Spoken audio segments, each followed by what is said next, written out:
Hello everybody and welcome to episode 11 of Inside the Gates. And welcome to Chloe's Incredible Doubt as we go into another Inside the Gates episode.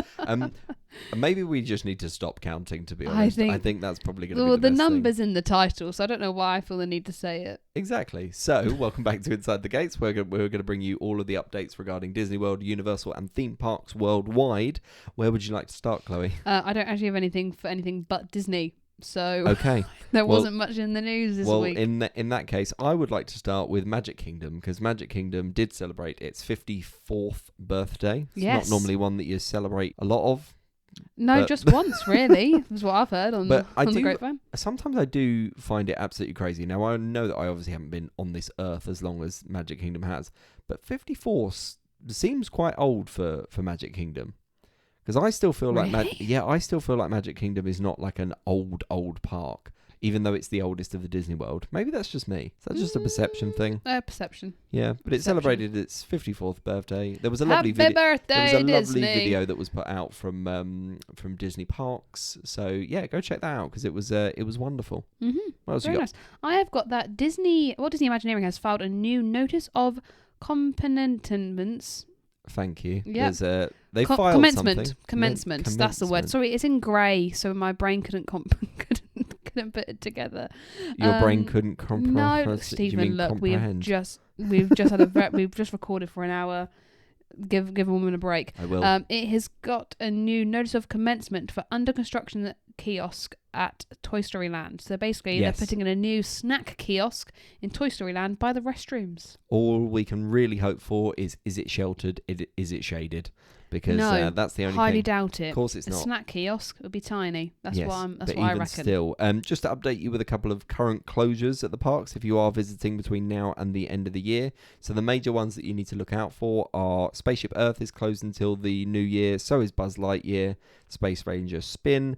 You've also got Big Thunder that's hopefully... I'm really hoping that we get some update with that soon in terms of they said it was going to be some point in 2026. I'm hoping it should be quite early. Mm-hmm. But then you've also got Kali River Rapids, which has been closed since the start of October until December. And also Blizzard Beach is now officially closed for the season. But something that has been tested and tried this week is the new Epcot Guardians of the Galaxy Lightning Lane. Have you heard about this? Yes, it Don't looked a bit quite odd. understand why, if I'm Wasn't honest. really- So what they're basically wasn't doing really sure. is when you go into the pre-show room, if you've done the ride before, they keep you in two separate sides, left and right. So from the left, you're normal. On the right, you are Lightning Lane. Yep. Then you go into the next room, again, same thing, and you're divided between the cast members. And then you go into the final pre-show room, and guess what? Again, you're just split. So basically, those people in Lightning Lane get through those doors quicker before the rest of the crowd. Yeah, I mean, I suppose on one level it does control the amount of people that are sprinting towards the doors,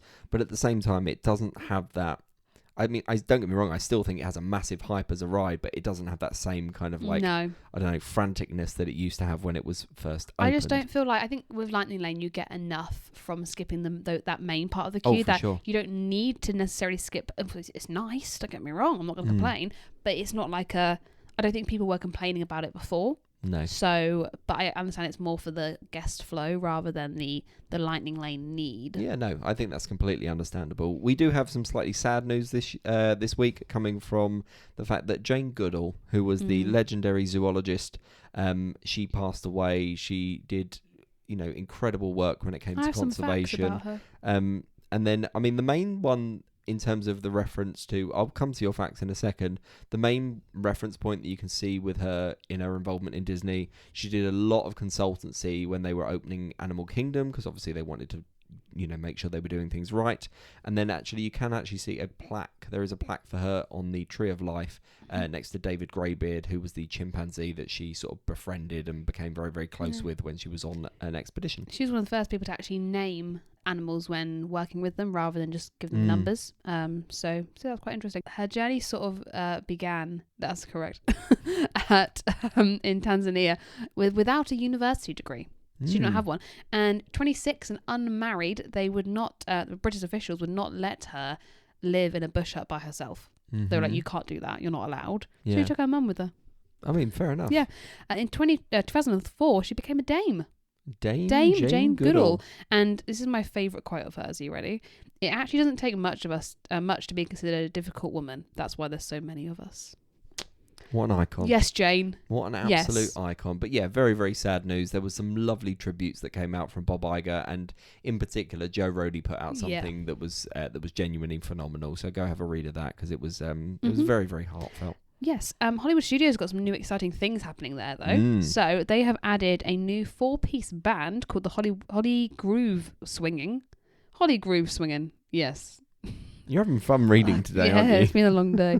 And they've also got a new comedic juggling show called That's a Record. And they've that got looks really fun. 4 classic characters are out meeting on a daily basis. They have indeed. Can you name them? They are Pinocchio. Yes. They are Jiminy Cricket. Yes. They are Mary Poppins. Yes. And they are also Bert. Yes, and there's also a 5th special one that goes along with 2 of those. The Figment of Imagination. No, the penguin from Mary Poppins. Yeah, no, I saw knew the them penguin as well. was coming out. So yeah, and they are out basically every hour from 9 until about like 3:30ish. Yeah, they're not saying how long they're actually going to be as part of it. I think they're testing them. I think they are, because I think, you know, if there's one thing that Hollywood studios could use a little bit more of, given the fact that there's not a huge amount of room, I think it is those sort of sporadic character meets. Yeah. So I think it's a good idea. I think testing it for the courtyard. Yeah, I think it's one of those big things that because Animation Courtyard is now officially closed, they need to kind of line up who's going to be meeting there, how many meets are they going to have, etc., etc. The other thing that I was going to talk about is there has been massive progress with Level 99, which is the brand new kind of like games and entertainment center that is opening in Disney Springs. Now, this is replacing the NBA experience. And they've revealed like the inside. They've shown you like aspects of what this is going to be like. This looks phenomenal. This looks like the Crystal Maze on steroids. Fantastic. There are 60 plus sort of rooms of sort of immersion and games. It basically looks like all of the fun bits of an escape room, but each thing is kind of like focused on one particular skill. Amazing. Or doing something quickly. They've also released some items of food and drink. They haven't named them specifically, but there's pictures and everything. But there's been massive progress with that, and I, for one, am incredibly excited to be able to go to it. I'm going to stick with Disney Springs a little bit, because also the Polite Pig have now released a cocktail flight. Okay, this is all good news. I was worried then where that was going to go. No, I thought, are you going to tell me some bad news about the Polite Pig? So one of the wonderful things with the Polite Pig is they have some fantastic cocktails. Like we had a couple of the alcoholic beverages while we were out there and while we were on the dining plan. Yeah. They now do a signature cocktail flight for $21, which includes the grapefruit margarita, the vodka lemonade, the Polite Punch, and a sangria. Which I think for $21, I think that's pretty good. Absolutely. I really, really love that. What else have you got, Claire? I've also got that dining reservations went down again. Classic. It keeps crashing. Classic. So yeah, keep an eye on that. If you want some dinings, just beware. It can keep going down at the moment. But on the dining front, Trader Sam's, their brand new Evil Queen cup. Yeah. Insane. It looks so good. Great. One side is like the old hag and the mirror. Yeah, one's the mirror, one's the hag. Yeah, and it looks insane. Yeah, they are crazy. They are available at Trader Sam's, and I'll be honest, they are quite spenny. So just be aware of that. Food and Wine did officially open 2 more booths, which was Gyozas of the Galaxy, which we spoke about before, and Coastal Eats. 2 of the biggest highlights that come from that is a French onion dumpling, which apparently is phenomenal, and also a seafood pot pie. Yeah, which again, you had me at seafood. I do want to talk a little bit about Hollywood though, just because one of my favourite aspects of Hollywood, like I don't know how I feel in terms of like the Muppet Courtyard go. I think it's a better upgrade, but if you are a fan of the Muppets, there's one particular film that holds such a wonderful place in my heart, and it's the Muppets Christmas Carol. I think it's the best Muppets film. They've released an advent calendar of Muppets Christmas Carol. No way. Where you get the little plushes and they're all versions of themselves in the film. It is... Where's that from? Available from the Disney Store.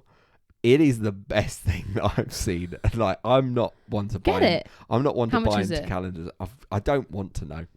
But all I will say is that that's all I really, really, really want. Okay, I know how much it is. Okay, go for it. Any guesses? $200. $160. Okay. Before any discounts. We can get some discount on that. Before some discount. Well, it's going to be something. I'm just thinking, I'm not really a plush person, but even still, we did mention the other week that the Lost Continent has had official permits filed for destroying. Now, as part of that, there's actually been a lot of rumours swirling around regarding Mythos. Now, it's becoming increasingly prominent that Mythos may actually be closing or getting a retheme as part of this. Now, I know that there's one place in particular, Theme Park Stop, are going to be losing their mind. Theme Park Insider, sorry. Theme Park Stop. Theme Parks Stop. I couldn't remember what it was called then. I'm so sorry. But yeah, some rumours have been circulating that it could close as early as next year, early 2026, when they're doing retheming, which I think is crazy. A couple of other quick things, because I did manage to find quite a lot on Universal. I'll power through these. So Volcano Bay has officially got rid of its Tapu Tapu system. Yes. That is now completely void. Sayonara. One for you, Chloe, because I think you will like this one more than anything. There are actually some strong rumours floating around that there might be a Mummy sequel, and Brendan Fraser could be involved. Don't say that. Oh my God. Now there's nothing concrete at the moment, but there's rumours swirling. I thought I'd swirl them as well. There's been big progress when it comes to Shanghai Disneyland, as the Spider-Man vertical coaster has sort of, it's reaching its peak in terms of construction, which I think is amazing. The other thing, there was a slight change for Tokyo Disney Sea. Now, the map signage for Mount Prometheus, the name has been removed on a permanent map, and we're not really being told why that has happened, but that is one thing that we are being told at the moment. But wow, I think there's a nice variety of things happening around the parks, but nothing sort of too phenomenal at the moment. I think I'm kind of waiting for the Christmas season to really hit, because we've had everything with Halloween. Now it's time for some Christmas. Yes. Now, what question did you ask the people this week? I asked everyone what their favourite Marvel movie is. And what's yours, Kai? I was asking you what yours is. Well, I've asked you first. When I'm asking you. I would say Captain America: Winter Soldier. Yes, I was going to say Phenomenal Winter film. Soldier or Endgame. Yeah. Yes, one of those two are my favourites. So we've got quite a good variety of answers, and also some answers that I feel like I've offended some people by asking this question. Okay. It's like choosing your favourite child. You don't want to say it, but you feel like you could say it. Orlando Accomplice, they said Endgame. Yep. Yes. Totally with you guys. Chris said Avengers, then Doctor Strange and Ant-Man. Okay. Yes. Has anyone given us like a full comprehensive list from start to finish? Dave has said, none of them, unfortunately. Can't stand the same plot of Save the Planet in every film. Yeah, but sometimes it's just Save the City, not Save the Planet. Not always. My sister Sophie said Civil War. Civil Great War, option. fair enough. Alana said, not a movie, but moment is when Captain, and then America flag, so Captain America, throws himself on grenade. Incredible scene. Okay. I don't think there's enough room for her to write that in for the English. My thing would have been, if it was just Captain America, I would either say Catching Mjolnir or America's Ass. Oh, yeah. Emily said Doctor Strange, Multiverse of Madness, obvs. Fair enough. Dave said Avengers Endgame, incredible. Mm-hmm. Snack Beers, Mickey Ears said Thor Ragnarok. Okay. Interesting. Magic to Memories with M. Thor Ragnarok. Again. 2 Ragnaroks. I know. It's strange that it happened Fiona twice. said none. Completely lost of track of what's going on with them. I get that. I understand. I get that it's over.